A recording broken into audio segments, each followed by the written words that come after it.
Bonjour à tous et bienvenue au troisième épisode de Zoom sur le sport auxerrois. Et notre invité cette semaine vient tout juste d'arriver sur la région d'Auxerre et il a pris en charge l'équipe première du rugby club auxerrois. Et on l'accueille tout de suite.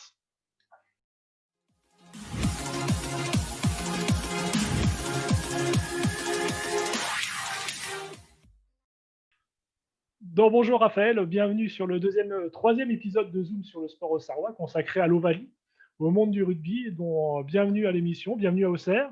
Donc, est-ce que tu peux te présenter tout d'abord pour nos Eh auditeurs? ben, bonjour Raphaël, bonjour à tous. J'ai 27 ans, je viens d'arriver sur la région de cette région et sur le club d'Auxerre et je suis actuellement manager sportif du rugby club auxerrois du coup. Donc je m'occupe des seniors essentiellement. Et j'ai 27 ans, je suis franco-colombien et avec l'accent on peut entendre que je viens du sud. De Toulouse, si c'est De la ville Toulouse, c'est rose. ça. D'accord.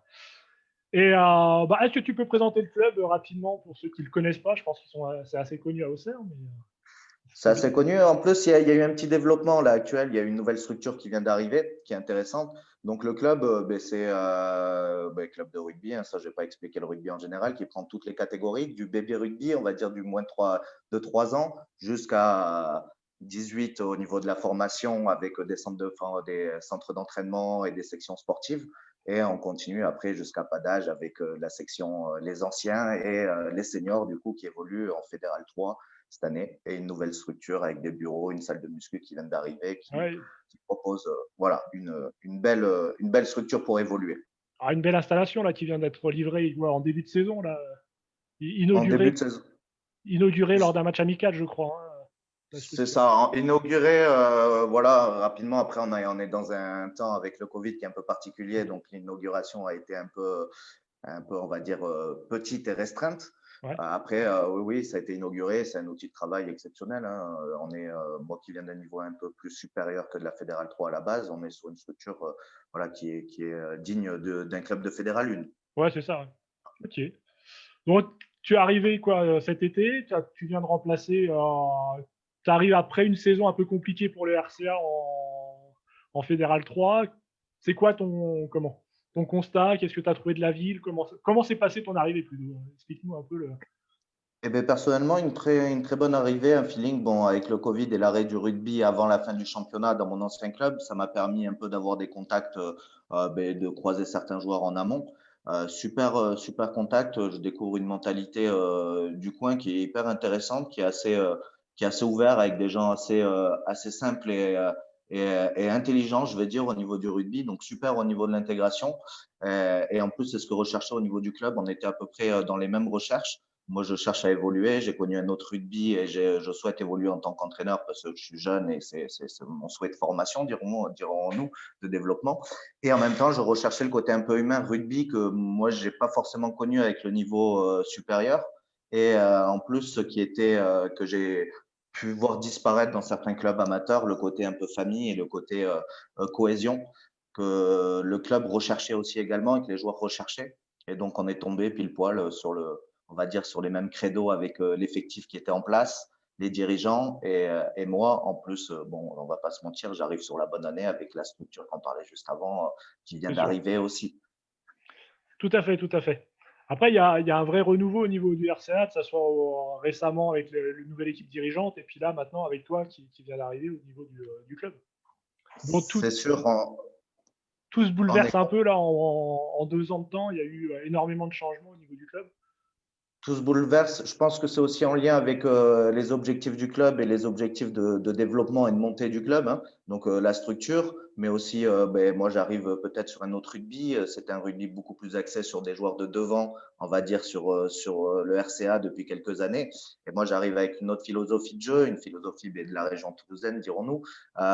J'ai pu apporter différentes visions et en plus de ça, je suis sur un poste qui est différent de mon prédécesseur où je suis à 100% sur le club et le développement du club. Donc, ça permet aussi voilà, d'être dans le lien de développement encore. D'accord. Justement, tu peux nous expliquer un peu les objectifs là malgré le Covid, c'était quoi les objectifs de cette saison? Ben, les objectifs de cette saison, déjà, dans un premier temps, bon, on est clair, hein, comme je l'ai dit, hein, c'est une montée sur quelques années. Le club le souhaite. Donc là, déjà, dans un premier temps, c'était de faire un peu oublier ces années un peu compliquées au niveau de l'effectif, de repartir, de recréer un groupe. Donc ça, c'était le premier objectif, de recréer une bonne cohésion. Et le deuxième, c'était de rajouter un petit peu de l'attitude, on va dire, de travail et d'entraînement.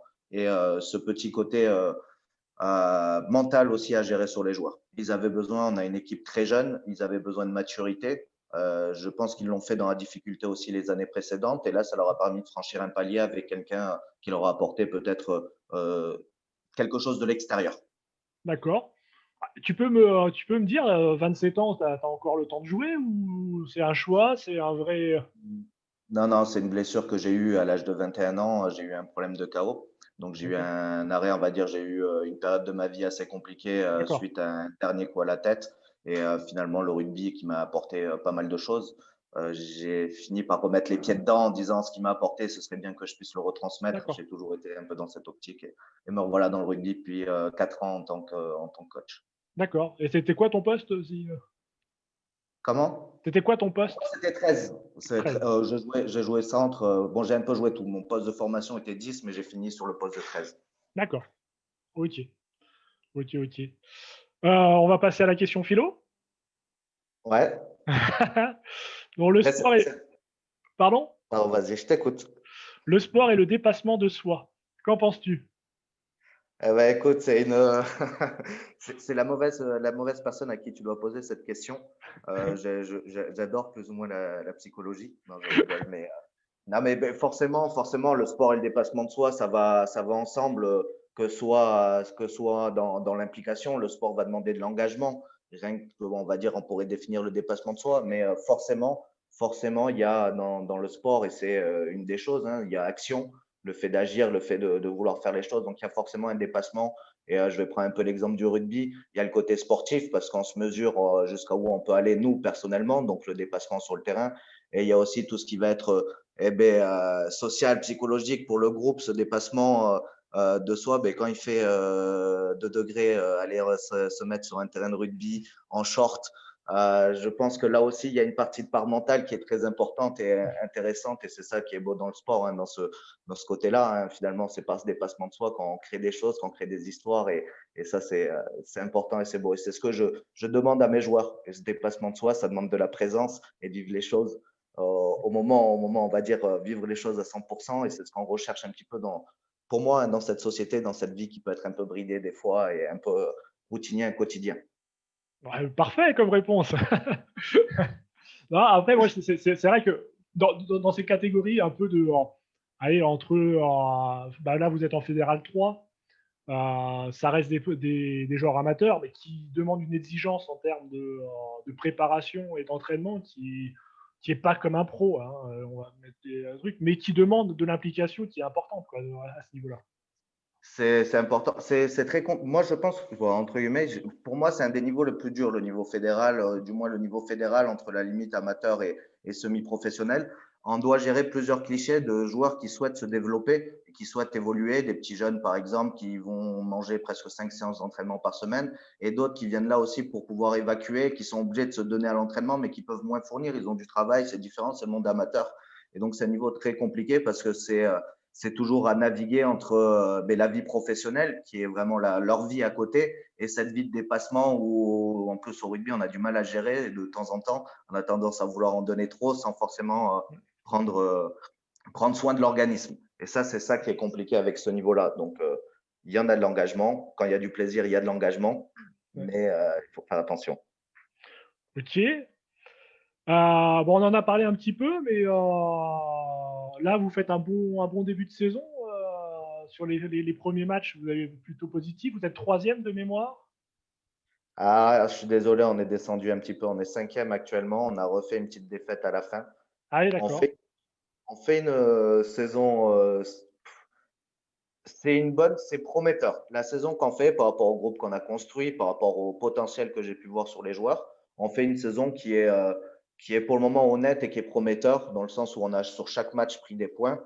On a un peu chuté sur le premier match qui m'a montré que la mentalité, elle était encore à travailler. Et petit à petit, ça avance, ça progresse. Comme je dis, une équipe jeune, on est sur vraiment de la formation. Et cette équipe, elle apprend, elle engage de la maturité et beaucoup plus rapidement que je le pensais. Et d'un point de vue sportif, ça avance très vite et c'est très, très intéressant. D'accord, ouais, parce qu'il y a eu quand même quelques cadres qui sont partis en cours de saison, quoi. Je pense au capitaine, par exemple. C'est ça, on a eu deux, trois pertes, comme ces joueurs cadres, qui sont, voilà, peut-être que le résultat sur ces quelques matchs qui auraient pu être un peu plus élevé, ça aurait été peut-être plus facilité avec des joueurs cadres et des joueurs comme Damien, j'ai le droit de le citer, hein, Damien Ouais, Huré, Damien Huré, qui est parti pour problème personnel, hein, qui est parti et qui a laissé place aux jeunes et au manque de maturité et d'expérience. Donc, le temps de le construire. ok, ok. Donc, on en a parlé aussi déjà sur ta stratégie. Tu es plutôt sur un jeu de passe de mémoire que les jeux d'avant. Je suis Euh, pas forcément sur un jeu de passe. C'est là où on se trompe peut-être quand on dit jeu de mouvement ou jeu de Toulousain. C'est pas forcément un jeu de passe pour faire de la passe. Bien sûr, le but, c'est de pas faire tomber le ballon, donc un jeu de passe. Mais par contre, c'est plutôt un jeu d'intelligence. C'est-à-dire qu'on doit savoir utiliser, on doit plutôt être complet. Il faut savoir utiliser la force, comme savoir utiliser, on va dire, l'intelligence, la passe, aller chercher sur les extérieurs. Il faut savoir alterner et ça va demander plutôt une question de vision et pas prendre le rugby au sens brut du grand gabarit qui se rentre dedans. Attention, il y d'accord. a du gabarit, mais ça n'empêche pas l'intelligence derrière, l'art de la guerre. Quoi. Après, alors, moi, je suis un spectateur assidu des matchs et c'est vrai que c'est plus agréable. Là, depuis les 2-3 matchs que je suis allé voir cette saison, c'est déjà plus agréable en termes de jeu que je trouvais. Voilà. C'est Petite- gentil, je le prends avec plaisir et c'est aussi ça, c'est parce que les joueurs sortent avec la banane, sortent avec le plaisir et je pense que c'est aussi ça qui fait que les supporters apprécient. Ouais, tout C'est à que fait. vu qu'ils prennent du plaisir, ils se sentent bien, voilà. Et ben, il est temps de notre petit jeu. Alors, d'habitude, on fait un portrait chinois ou autre. Et là, comme tu viens d'arriver, j'avais envie de te poser une d'école dont re- hop, le petit générique de l'émission. Allez, Et tac, changement. Question pour un océan. ouais. Allez, on est parti. Tac, dont le but, 3 questions pour savoir si tu t'es bien intégré et que tu connais un petit peu le monde auxerrois. Alors, c'est 3 questions assez faciles, sous la mode de questions pour un champion. Hein, on a bien reconnu le générique. Alors, je suis un plat qui se déguste régulièrement à l'apéritif. Je suis composé d'eau, de beurre, de muscade, de poivre et de farine. On me retrouve dès le XIVe siècle et on m'appelle une. Ah putain, je me rappelle plus du nom là. Non. Ah putain. Vas-y, allez, c'est dépassé le temps. Je suis pas bon là. Comment? Ah putain, C'est une gougère. une gougère. Putain, voilà. Ah, avec les bouts. Ah, j'étais prêt. Il y en a. Ah, ouais, ouais, ouais, ouais, ouais, ouais, ouais, ouais, t'as raison. Ouais. Il n'y a pas de souci. Je l'avais par contre sur ça. Je Ah l'avais. ouais, oui. J'aime bien moi. Les gougères au fromage, je vais pas mentir, je suis preneur. Faut compter. Donc, là, je suis un personnage. Donc, je suis Ok. un personnage né en 1743 dans le Jura, mort à Auxerre en 1807. J'ai ma statue sur une fontaine au centre d'Auxerre. Waouh, Je, vas-y, laisse tomber. Je suis pas bon à ça. ah, C'est mort. j'ai une chanson qui est sûrement chantée dans les cars d'une autre génération régulièrement. Ça s'appelait Ah Balibalo. putain, Balibalo. C'était. Putain, Balibalo, Roi de En France, fait, comment il c'est une s'appelle reprise. Une reprise, c'est Cadet Roussel. D'accord, ouais, Kader Roussel. Ok. Voilà. Ouais, t'inquiète, je vais partir sur un trois échecs. Je m'y habitue. Je suis vraiment pas. Voilà. J'ai la tête dans l'engrenage rugby, mais c'est pas grave. Vas-y, allez, Alors enchaîne. là, on change de ballon. Allez. On change de ballon. Si tu C'est me un dis Giroud, film. c'est bon, c'est réponse. C'est un film. Non. Alors, Giroud a été le conseiller technique de ce film. C'est un film qui est sorti en 1979, qui est Ah, fait sur j'étais même pas un. né. Ah, bah moi non plus, J'étais j'étais pas même né. pas né. Oh putain, vas-y, ouais, vas-y. Ou qui met en scène Devers, un jeune footballeur de l'équipe réserve de Trinquant. Et le film a eu lieu à Auxerre, a été tourné à Auxerre. Ouais, ouais, Ah, franchement, j'en ai aucune idée. et bah c'était coup de tête. 70 coups de tête. Ouais, mais voilà, je, j'ai pas. Je suis désolé sur ça. Bon, mais culture de 3, rugby 0. Ah, non, non, j'ai pas trop honte. C'est pas forcément bon la culture. Non, On pourrait blablater sur la culture après, dire qu'est-ce qu'est la culture, mais ouais, ouais, pas de souci. non, Je non, prends une claque dans ma tête. c'était pour rigoler, il n'y a pas de Non, souci. il y a aucun souci, t'inquiète pas. On va revenir un peu au rugby, hein, maintenant, sur ces questions. Il va falloir que tu révises un petit peu comme le monde au Serrois. Hein. Je vais demander à ton équipe qui te forme un petit peu ou qui te fasse découvrir la région. C'est le problème du Covid time C'est en ce ça, moment. On peut pas c'est trop, ça. mais je vais en profiter plutôt avec ce temps-là pour la maison, à la maison, voir un petit peu et rattraper ce manque de culture. Ça fera pas de mal. Pas de souci. Donc, on va revenir un peu au monde de l'Ovalie. Et on a été. L'équipe de France a fait un beau parcours là, sur ce tournoi destination un peu séparé en deux avec une grande période de disette. Qu'est-ce que tu en penses de revoir un peu l'équipe de France à ce niveau-là, avec Ah ben, ça fait. justement un joueur qui vient de la formation serroise, Kamisha, qui rentre régulièrement sur ces matchs-là. Donc, qu'est-ce que ça Je inspire? vais, ben, écoute, ça va faire plaisir, hein, ça fait plaisir de voir. Je fais un peu le café comptoir, le café du commerce. Je vais un peu critiquer sur peut-être les dernières années où on avait eu beaucoup de passages, où on a vu peut-être des choix pas forcément logiques. Ou du moins, voilà, c'est là où je disais café comptoir, hein, logique. Ouais. Ça fait plaisir de revoir une équipe ben, déjà jeune qui est en train de se reconstruire, où on brasse pas tous les jours de nouveaux joueurs. C'est intéressant de voir sur des attitudes de jeu. Et ben en attaque, on redevient dangereux sur certains ballons. Voilà, j'habitais à Tournefeuille où Galtier a commencé. J'ai entraîné à son stage Fabien Galtier. Je jouais à Colomiers. Galtier est venu de temps en temps. Je suis pas un fervent défenseur de Galtier. C'est une personne mentalement qui est un peu spéciale. Après, il est logique. Je le trouve performant et voilà, c'est intéressant de revoir un rugby français avec du cœur, avec de la hargne et des repères entre eux. D'accord. D'accord. Ouais, bah, c'est clair. Hein, ça fait plaisir à revoir, ouais, tout à fait. Ouais. Tout Ouais, à je suis fait. un peu chiant. Là, je l'ai parlé de molle technique, mais de méthode technique, mais c'est surtout qu'en plus, ils ont 22, allez, 23 ans de moyenne d'âge. C'est ça. J'exagère peut-être, mais ça veut dire que c'est prometteur sur la suite. Et si on continue, malgré un championnat fort, à trouver une entente entre la FFR et les clubs pour permettre à ces joueurs-là d'évoluer ensemble, ça peut devenir très intéressant. Tout à fait. Tout à fait, tout à fait. Et mettre fin un peu aux Gallois et aux Irlandais là, qui dominaient un peu le rugby destination là, de ces dernières années. Quoi.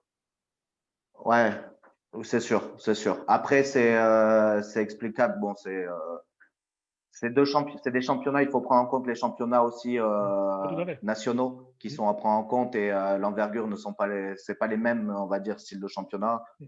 Avec l'argent brassé, c'est différent. Il y a plus de matchs en France comme en Angleterre. Il y a plus de compétitions. Ça peut être différent aussi. Ce qui influence aussi ces résultats internationaux. Tout à fait. Bon, on arrive au moment de la playlist. La, Ah, la playlist dont tu m'as fait pour la musique de footing. Alors moi, j'adore, hein, personnellement. Mais... bon, franchement, ça fait longtemps que j'ai pas fait un vrai footing où je dois m'y remettre réellement. Hein. C'est là quand tu passes de l'autre côté du banc. Il faut un peu de force. Il faut un peu de mental et ça va bien avec. C'est ça. Ouais. Tu veux que je te l'annonce? Ah non, mais Bon, tu l'entends pas là? Non, j'entends pas. Ah, ok. Parce que moi, c'est Rocky Balboa. Dont, Ouais. Getting alors, strong now avec l'accent. c'est Cadeau. ça. Donc je sais pas s'il entend une grosse, voilà. Ça permet d'avoir un peu de punch, un peu d'envie. C'est très théâtral, hein, c'est un peu comme toute la première partie où j'ai un peu, voilà, je me diverse un petit peu. C'est très théâtral et oui, quoi de mieux que Rocky Balboa pour se donner de la force un petit peu. C'est ça, c'est ça, c'est ça. Bon, pour ta musique de victoire, alors je vais en mettre une parce que tu m'en as donné deux. J'ai choisi Je t'en celle-là. ai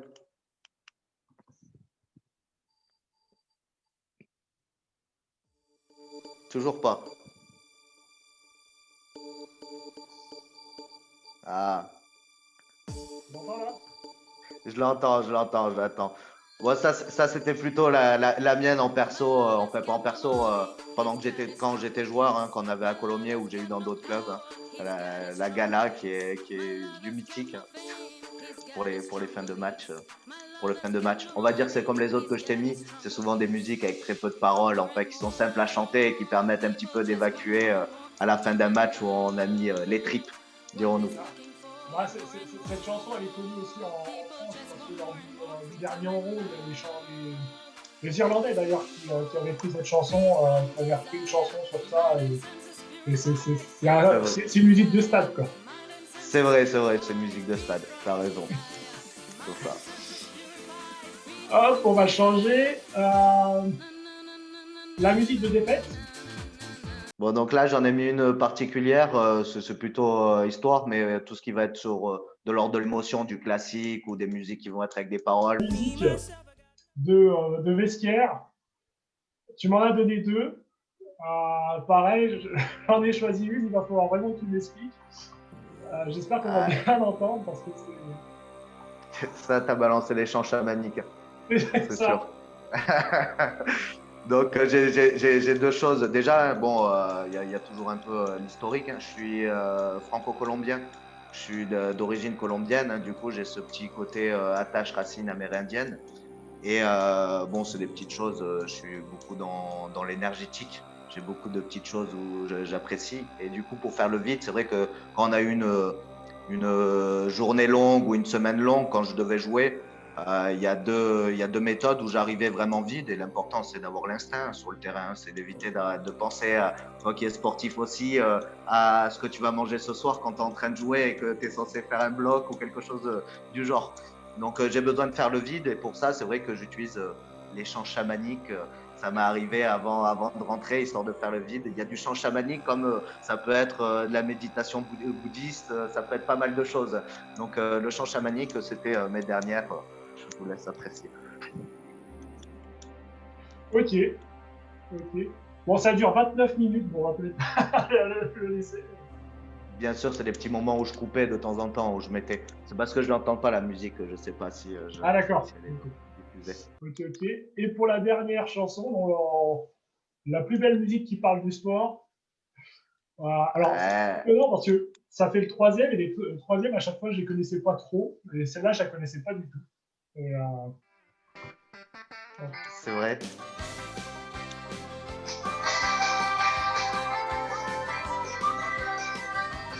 c'est Renault. 500 connards sur la ligne de départ. Euh, je sais pas si je peux balancer ça comme ça, toi. Non, j'aime bien regarder les deux côtés du sport, le côté bénéfique qui est vraiment sur cette mixité sociale, cet échange. Et il y a le côté où ça a été utilisé, où c'est vraiment, faut pas se oublier qu'on reste du détail en tant les joueurs, on reste un produit et sur la vente et ce 500 connards sur la ligne de départ. Renault, c'est par rapport au Paris-Dakar. Voilà, qu'il a fait une petite punch et j'aime bien rappeler aussi, faire attention aux deux images qu'on peut trouver dans notre sport. C'est vrai. Bon, est-ce que tu as pensé à emmener un objet J'a- de ton sport J'avais pas, j'avais juste un ballon de rugby. J'ai oublié de le prendre là quand j'ai changé de salle. J'ai juste un ballon de rugby. Après, je sais pas si c'est spécifiquement insolite, le ballon de rugby, mais Après, c'est qu'utilisé dans ton sport.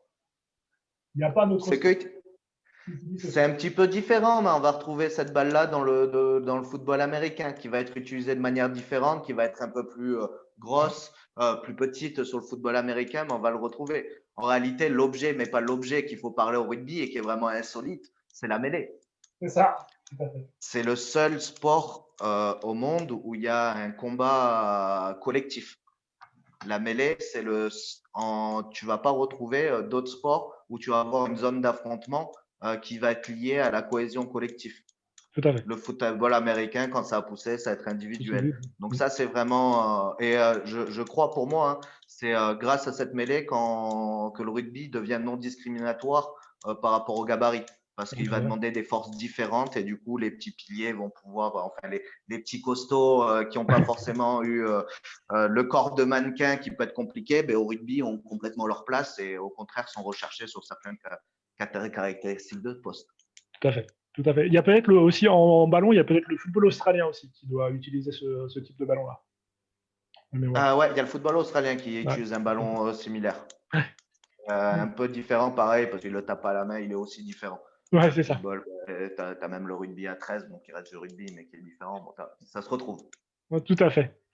Donc, bah voilà, on a fini notre interview. Est-ce que tu veux donner un petit mot au club, aux gens qui nous écoutent? C'est ta dernière minute. Moi, c'est ta minute à toi. C'est ma dernière minute. Eh ben, salut. Non, réellement, on est quand même dans un temps qui est assez compliqué, qui est bon, on est toujours dans le monde du travail là, sur la plupart, mais on est privé plus ou moins de nos divertissements extérieurs. Ben, une force et honneur à tout le monde et je souhaite à tout le monde de réapprendre aussi à trouver des petits divertissements et des petits joies du quotidien faciles et qui se retrouvent à la maison. C'est dur de reprendre des habitudes différentes. Donc, courage à vous et à bientôt au RCA, j'espère, et au plaisir de vous accueillir dès que ce sera possible. Eh ben, merci, Raphaël. À De bientôt rien. au bord d'un terrain. À bientôt. Salut. Salut.